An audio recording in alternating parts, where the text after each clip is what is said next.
नमस्कार दोस्तों, बहुत बहुत स्वागत है आपका आपके अपने YouTube channel we are beautiful और मैं हूं नताशा।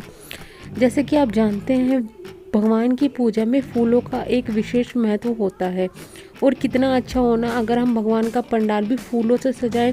तो जैसे कि गणेश चतुर्थी आ रही है, तो मैं उसके लिए लेके आई हूँ आपके लिए कि आप उसका पंडाल यानी कि भगवान जी की स्टेज किस तरीके से फूलों से सजा सकते हैं।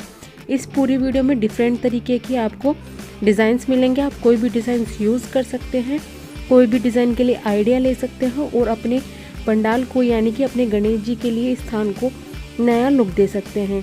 तो चलिए शुरू करते हैं आज की वीडियो। अगर वीडियो पसंद आए तो लाइक, शेयर और सब्सक्राइब करना बिल्कुल भी ना भूलें। Thank you so much.